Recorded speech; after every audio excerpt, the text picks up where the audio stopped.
suivez depuis assez longtemps sur cette chaîne, donc ce qui voudrait dire depuis plus ou moins 5 ans, on ne va pas se mentir, vous savez très bien que j'adore plusieurs choses. En effet, vous savez que j'adore les dessins animés, les mangas et plus particulièrement les films d'animation. Je dois bien avouer que les films d'animation, même en 2019, eh bien ça garde un certain charme, voyez-vous. Et si je devais vous en citer un seul, en tout cas celui qui a fait bercer mon enfance, qui m'a toujours fait avoir une petite larme à gauche, à droite, et qui est véritablement culte, enfin selon moi, dans ma tendre jeunesse, voyez-vous, c'est sans conteste Le Petit Dinosaure de Steven Spielberg. Il faut quand même dire qu'entre Steven Spielberg et les dinosaures, c'est une véritable histoire d'amour.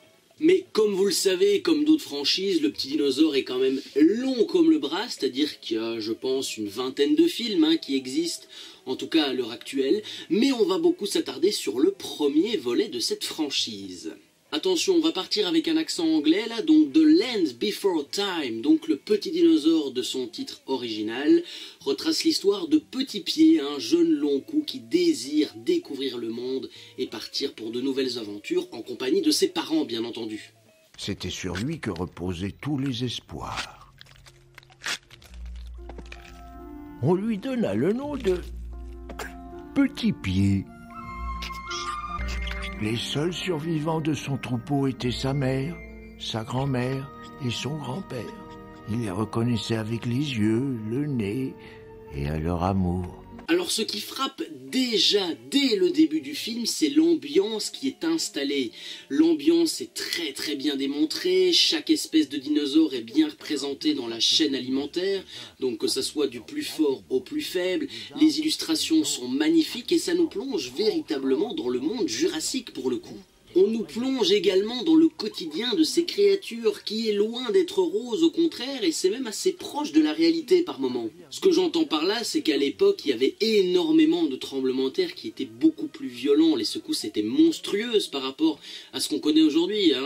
Pour vous dire, l'échelle de Richter, elle pouvait aller se rhabiller à cette époque-là, parce que c'était tellement violent, tellement gigantesque, tous les superlatifs que vous voulez, que les tremblements de terre pouvaient modifier la cartographie du monde jurassique au point de séparer les territoires en plusieurs morceaux et de séparer les familles tout simplement. Maman, c'est tout ce qu'il y a à manger? Hélas, oui mon chéri, la terre a changé. La grande vallée est tapissée de nourriture verte comme celle-là, bien plus que tu ne pourras jamais en manger. Et on y trouve bien plus d'eau douce et fraîche que tu ne pourras jamais en boire. Il y a également une notion qui est très importante à retenir dans Le Petit Dinosaure, c'est que de base, c'est vrai que le pitch a l'air d'être un film pour enfants, tout ce qu'il y a de plus basique, mais loin de là, parce qu'il y a quand même le règne animal qui est présenté aux spectateurs, en disant que voilà, tout n'est pas rose, qu'il y a des espèces qui meurent, qui sont attaquées par plus fort qu'elles. Et le meilleur exemple, c'est Jurassic Park. Ce que je veux dire par là, c'est que dans Jurassic Park, on nous montrait, on savait très bien qu'il y avait deux espèces de dinosaures bien distincts, il y avait les gentils, les méchants, les pacifiques ou les agressifs. Et bien là, dans Le Petit Dinosaure, pas du tout. C'est-à-dire qu'on a clairement des espèces de carnivores qui ne sont pas là pour rigoler. Voilà, si elles peuvent se faire un petit menu d'un long coup suivi d'une entrée signée le Triceratops, ben voilà, elles ne vont pas s'en priver. Donc le film nous met véritablement dans cette espèce de règne animal, de cette loi du plus fort, malgré que ce soit pour enfants. Et c'est assez paradoxal finalement.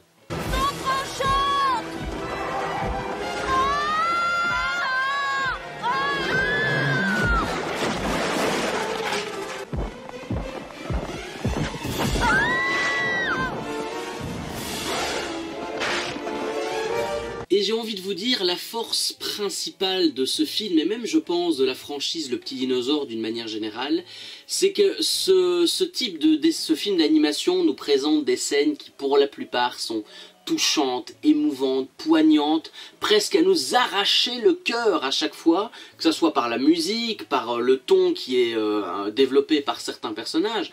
Donc vraiment, il y a cet aspect de scène touchante. Et bien évidemment, il y en a une qui, étant gosse, nous a tous arraché notre pauvre petit cœur. Bien entendu, je parle de la fameuse scène de la mort de la maman de Petit Pied. Alors déjà, le thème est très sombre. C'est-à-dire que Petit Pied essaye de retrouver sa mère qui a disparu suite au tremblement de terre.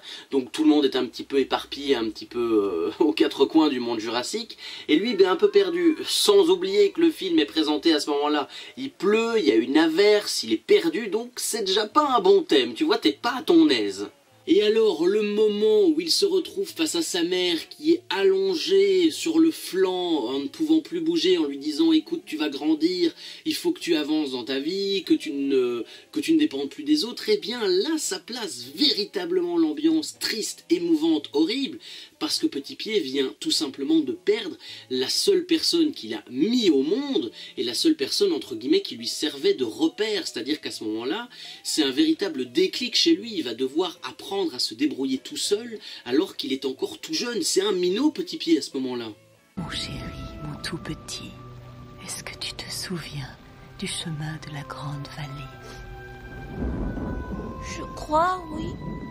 Mais pourquoi j'ai pas besoin de le savoir? Tu seras avec moi. Petit Pied, laisse ton cœur te guider.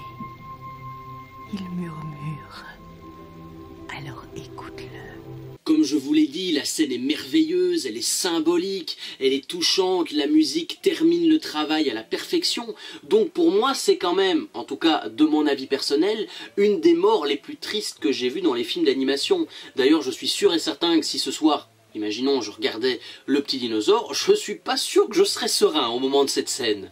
Et encore une fois, cette scène, elle est très importante pour Petit Pied, parce qu'à ce moment-là, ça lui crée quelque chose qui est très important pour n'importe quel personnage, c'est un background, un passé, parce qu'à partir de ce moment-là, il sait très bien qu'au moment où sa mère n'est plus dans ce monde, il va devoir apprendre à se débrouiller tout seul, à chercher de la nourriture tout seul, à survivre tout seul, ce qui n'est pas simple dans un monde aussi cruel qu'entre dinos, hein, faut le dire, ils sont quand même beaucoup plus agressifs que nous, même si on est pas mal dans notre genre. C'est pas juste. Elle aurait dû faire plus attention. C'était dents tranchantes. C'est entièrement sa faute. Oh, la faute de qui? De ma mère. Ce n'est la faute de personne. Le grand cercle de la vie a commencé à tourner. Et tu sais, nous n'arriverons pas tous en même temps au bout du chemin. Mais bon, fort heureusement, il rencontre sur sa route pour l'aider une vieille bande de copains qui est tout aussi perdu que lui, pour l'aider à retrouver le chemin de la Grande Vallée, hein, ce fameux nirvana des dinosaures. Quelle coïncidence quand même d'avoir une belle petite bande de bras cassés sur ton chemin. Ah, le hasard fait quand même bien les choses. Alors dans l'eau de ces dinosaures, on retrouve un petit peu tout. C'est-à-dire qu'au début, on retrouve Becky, donc qui est une nageuse, qui est un petit peu la positive du groupe, la petite joviale comme ça. Hein, on a Petri, qui est l'archétype même du trouillard, qui a le trouillomètre à 0 tout le temps. On a Serra, la tricératops, qui se considère comme la sous-chef, même qu'elle parfois elle s'autoproclame chef du groupe, ce qui n'est pas le cas. On a Petit Pied, qui est, on va dire, considéré comme le meneur naturel, le guide spirituel de cette petite troupe. Et enfin Pointu, hein, le petit bébé Stégosaure, qui donc ne parle pas beaucoup, c'est pas vraiment un bavard. Donc voilà, vous avez quand même l'ancêtre de la Ligue des Justiciers, là, je veux dire, il y a quelque chose qui se prépare.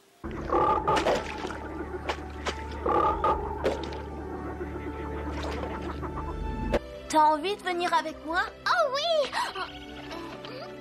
Ah oui, oui, oui! Oh, j'ai envie! Petri? C'est un drôle de nom?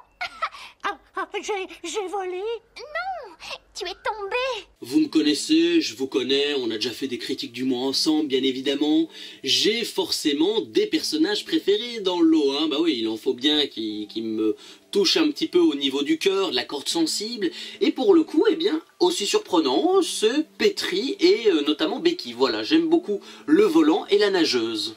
On va pas se mentir quand même, à part Petit Pied et Serra, qui sont, on va dire, les deux personnages phares du film, qui se battent le plus souvent, qui ont le plus de répliques, les autres sont clairement des personnages secondaires, des petits bras cassés, mais c'est là justement qu'intervient le personnage de Becky et de Petri, qui selon moi sont de très bons personnages secondaires.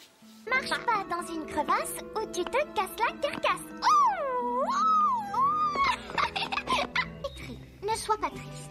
ça ne fait rien. Il y a plein de choses qui ne volent pas.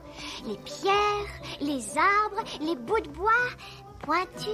On va commencer par la plus positive, hein. Bah oui, au moins on connaît avant le week-end, autant parler du positif. Alors Becky, ce que j'aime beaucoup chez elle, c'est son côté positif. Elle a toujours cette capacité à garder le sourire, à être positive, à se dire que tout finira par s'arranger, malgré des situations bien souvent inconfortables, un monde difficile et cruel à vivre, il faut le dire. Donc voilà, je trouve qu'elle a quand même ce côté jovial, joyeuse, heureuse, qui finalement est très important pour la cohésion de groupe. Il faut quand même dire que si tous les 5, enfin 4 ou 5, on s'en fout, qui sont tous dépressifs, ça va pas aller, non. Donc Becky, justement, voilà, j'arrive jamais à dire son nom, elle est là pour mettre un petit peu la bonne humeur, l'ambiance dans ce groupe, et c'est bien. Et puis je tiens quand même à rappeler que c'est elle, mine de rien, dans certains moments, qui va apaiser les tensions de groupe, qui va leur dire de se calmer, de baisser la température et de reprendre un petit peu la tête froide pour se dire qu'il y a d'autres choses plus importantes que de se battre. Donc elle a quand même un rôle majeur, presque important, dans la cohésion de ce petit groupe. Le chemin de Serra est plus facile. Je suis d'accord avec elle.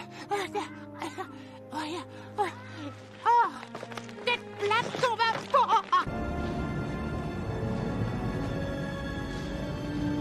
J'aimerais bien que Petit Pied soit ici avec nous tous. Moi aussi. Mine de rien, c'est presque pareil pour Petri, parce que Petri, il nous est, dès le début du film, présenté comme le cliché du froussard, du trouillard, qui a toujours peur, alors que lui aussi a une certaine importance dans ce groupe. Alors certes, je suis d'accord qu'il représente cette idée de froussard, de peureux, mais comme Petit Pied et comme les autres, il est très important. Parce qu'il faut quand même se dire que Petri, malgré son côté froussard, apeuré, H24, eh ben c'est quand même lui qui va apporter cette petite notion d'espoir au groupe. C'est lui qui va tenter de rassurer tout le monde en disant que rien n'est impossible, que c'est tout à fait envisageable de rejoindre la Grande Vallée. Donc il va quand même avoir cette notion d'espoir, en tout cas collectif, que les autres vont se dire à une embûche, non c'est mort, on n'y arrivera jamais. Donc lui, non, Petri, il essaye véritablement de garder cette petite lumière dans la tête des autres pour leur dire on va y arriver. Donc voilà, on a Becky la joyeuse et Petri le petit espoir, le dernier espoir. Et puis, je n'ai pas envie qu'on le critique parce que moi je lui dis respect pour avoir envoyé Monsieur T-Rex dans les profondeurs du lac Petri. Excellent, excellent, bravo. Le monde a besoin d'héros volants comme toi, tu sais. Et il en manque à notre époque. Oh, cadeau maman, cadeau géant. Ah oui, je protège. Je laisse personne toucher. Rien de verre à manger ici et j'ai toujours faim. Moi aussi, j'ai toujours faim. Mais vous me connaissez évidemment, hein, ce ne serait pas amusant si une critique du mois est faite sans point négatif, il faut quand même un petit peu de négatif. Alors au niveau du premier point négatif, ça part surtout sur Serra. Alors Serra la Tricératops, j'ai énormément du mal avec elle dans ce premier film, parce que je trouve que le côté capricieuse de je fais ma sous-chef, ça va bien 5 minutes, parce que son problème à elle, c'est qu'elle n'a pas véritablement de background, on a du mal à s'intéresser à Serra, parce que son seul objectif, et ça c'est triste, c'est de retrouver son papa, sinon elle n'a pas vraiment d'objectif prioritaire. Petit Pied, il a quand même eu sa mère qui est morte sous ses yeux, elle, ben ouais, c'est retrouver son père et c'est tout, donc ne lève pas la voix plus haut alors, hein, je suis désolé, moi j'ai vraiment du mal avec elle. C'est clairement le cliché du personnage capricieux, râleur, qui n'en pense qu'à elle, qui ne pense même pas à la cohésion de groupe, et qui dans les moments importants va quand même foutre la merde. Comment voulez-vous qu'à ce moment-là j'aime ce personnage ? Comme je vous l'ai dit, elle n'a pas de background, contrairement au meneur du groupe, le long cou qui lui a un véritable background, il sait pourquoi il est là, il sait ce qu'il cherche, il sait pourquoi il doit amener ses amis à cette fameuse grande vallée, alors que Serra, ben on ne sait pas vraiment pourquoi est-ce qu'elle pète tous ses câbles, pourquoi elle fait tous ses caprices, et même quand elle essaye d'être émouvante, les gars, eh ben c'est balayé l'instant d'après par un caprice inutile qui ne sert à rien.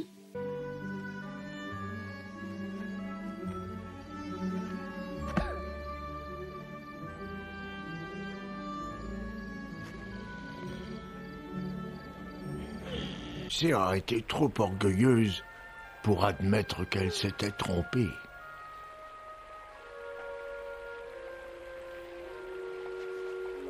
Donc voilà, Ça c'était pour le premier point négatif entre guillemets de ce film. Alors l'autre gros point négatif, je trouve, c'est le manque d'adversaires ou entre guillemets de concurrence au niveau des obstacles et à l'avancement de l'histoire.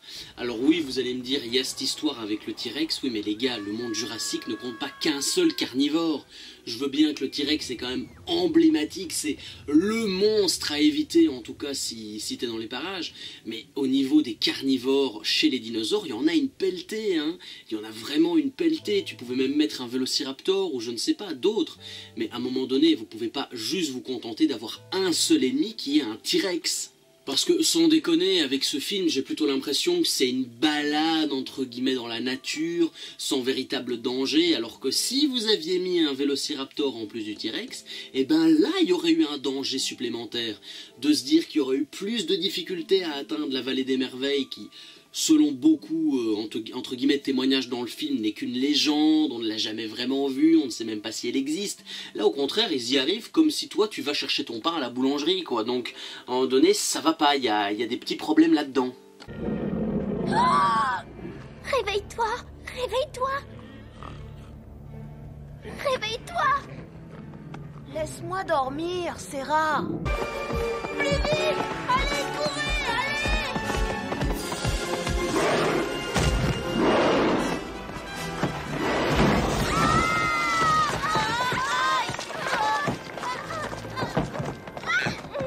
Fort heureusement, il y a quand même quelques thématiques que le film soulève et que j'apprécie énormément, comme le fait de partir dans un monde inconnu sans véritablement savoir où on va, qu'est-ce qu'on va chercher.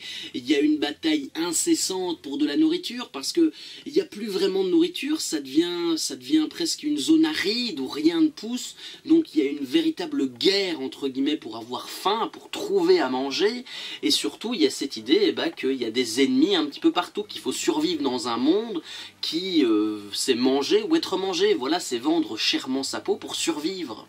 Donc oui, le film est partie rattraper avec ce genre de petits détails, parce que les défauts que j'ai quand même dit, c'est des défauts mineurs, c'est pas des défauts dans le scénario qui en soi est assez basique du film, mais un faux départ parfois est une mauvaise chose. Pour le petit dinosaure, ça a été une bonne chose, parce qu'au moins dans les films suivants, on a pu voir que ça s'est amélioré, que l'histoire par moments était un petit peu mieux, qu'il y avait d'autres thématiques assez intéressantes, et surtout il y avait d'autres ennemis que le T-Rex, donc ça c'est quand même une bonne chose également. Oh, regardez, c'est la verdure à manger, la grande vallée.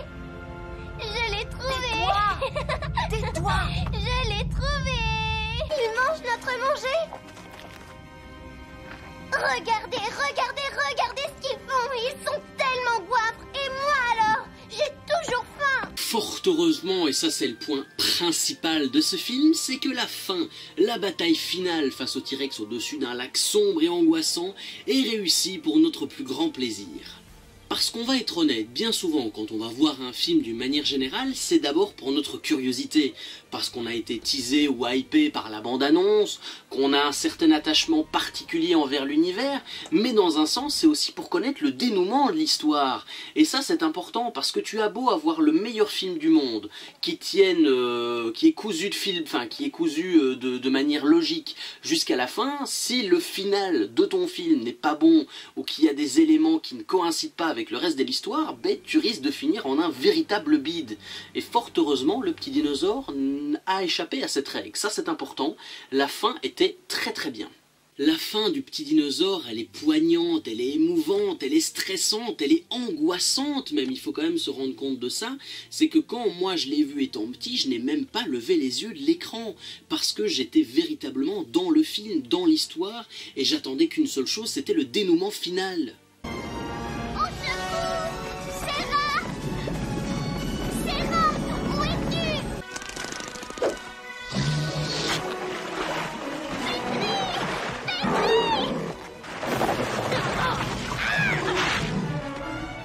Il faut bien se rendre compte d'une seule chose, c'est que ce qui passe très très bien à l'écran et ce qu'on peut ressentir, c'est la terreur, l'angoisse, le stress que peuvent infliger les carnivores face aux autres créatures du monde jurassique, de se dire qu'on est en train d'affronter la mort elle-même, et bien que ce soit un film pour enfants, je le répète quand même, et bien les scénaristes n'ont pas eu peur de confronter le jeune spectateur à des choses aussi terribles que la mort, le sang, l'attaque de carnivores, enfin vraiment ça nous saute aux yeux quoi pour le coup. Et je reviens notamment sur l'action suicidaire de Petrie, on va l'appeler comme ça, eh bien on ressent très clairement cette cohésion de groupe, cette volonté de maintenir l'équilibre dans un petit groupe qui s'est rencontré, qui a appris à se connaître, qui a appris à survivre, et surtout un lien d'amitié éternel et fraternel s'est lié entre eux, et ça durera pour une quinzaine de films, au moins. Donc oui, le twist de fin, oh j'ai fait semblant de dire que j'étais mort, est prévisible, ça existe depuis la nuit des temps dans n'importe quel film, mais pour le coup, c'était pas si prévisible que ça, surtout quand on voit la scène dans sa globalité, on se dit quand même que le petit Petrie, il n'allait pas s'en sortir, mais fort heureusement, il arrive à en sortir indemne. Ah, la chance du scénario quand même, nos petits dinos découvrent la vallée des merveilles, en retrouvant de bonnes choses à manger, de bons petits lieux pour s'abreuver en tout cas, et retrouver, et c'est très important, les parents, les grands-parents, et une nouvelle aventure commencera dans le petit dinosaure numéro 2 jusqu'au 20e je crois. Ah ouais quand même, hein, ça dure bien, ça tient bien quand même cette petite saga.